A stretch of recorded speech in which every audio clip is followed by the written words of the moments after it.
Bismillahirrahmanirrahim. Assalamualaikum warahmatullahi wabarakatuh. Alhamdulillahi rabbil alamin wa bihi nasta'in ala umuri dunya waddin. Wassalatu wassalamu ala sayyidina Muhammadin wa ala alihi wa sahbihi ajma'in, amma ba'd. Insyaallah di pertemuan kali ini kita akan melanjutkan kajian kita dalam kitab Al-Akhlaqul Banin di Syekh Umar bin Ahmad Baroja rahimahullahu ta'ala wa nafa'na bihi wa bi'ulumihi fid daraini amin, ila an qala al-musannif rahimahullahu ta'ala al-waladul adibu.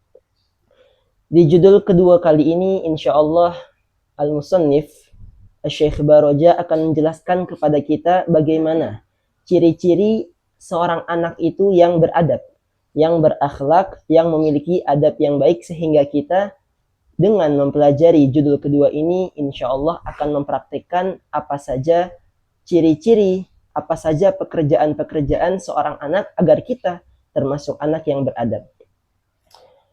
Al-waladul adibu yahtarimu walidayhi. Yang pertama disebutkan bahwasanya seorang anak yang beradab itu dia seyogianya untuk menghormati kedua orang tuanya.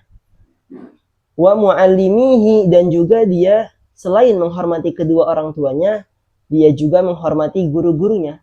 Jadi segala sesuatu perintah yang diperintahkan oleh kedua orang tuanya dan juga oleh guru-gurunya, hendaknya dia untuk mengerjakannya. Karena pengerjaan perintah tersebut merupakan bentuk dari rasa hormatnya dia kepada guru-gurunya dan juga kepada kedua orang tuanya. Wa ikhwanahul kibara wa kullaman huwa akbaru minhu.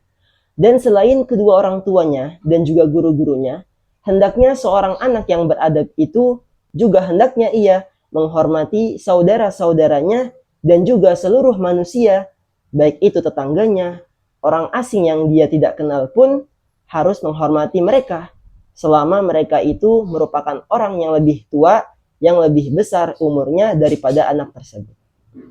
Wa yarhamu ikhwanahu sighara wa kullaman huwa asgharu minhu.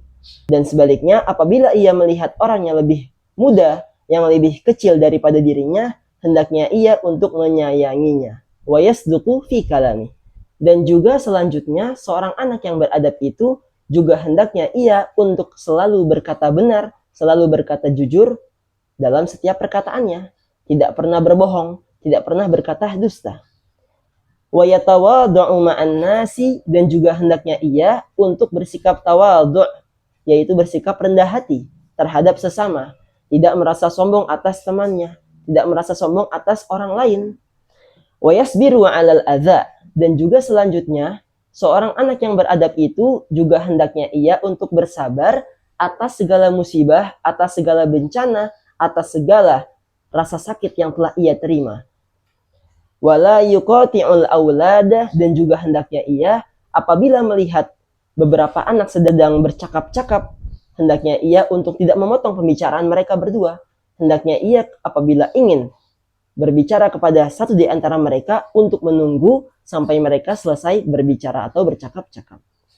Wala yatakhasamu ma'ahum, dan selanjutnya hendaknya ia juga seorang anak yang beradab untuk tidak bermusuhan kepada siapapun. Wala yarfa'u sautahu idza takallama aw dhahik. Dan yang terakhir, seorang anak yang beradab hendaknya ia untuk tidak mengangkat suaranya ketika ia sedang berbicara ataupun ketika ia sedang tertawa. Nah, ini merupakan perilaku-perilaku yang terpuji, yang hendaknya bagi seorang anak yang beradab untuk mempraktekannya dalam kehidupan sehari-hari. Mungkin ini saja yang dapat saya sampaikan. Insya Allah kita akan lanjutkan judul ketiga di pertemuan yang akan datang. Hadza wallahu a'lam wa radul ilmi ilaihi aslamu ahkam, wa sallallahu ala sayyidina Muhammadin wa ala alihi wa sahbihi wa sallam, walhamdulillahi rabbil alamin. Assalamualaikum warahmatullahi wabarakatuh.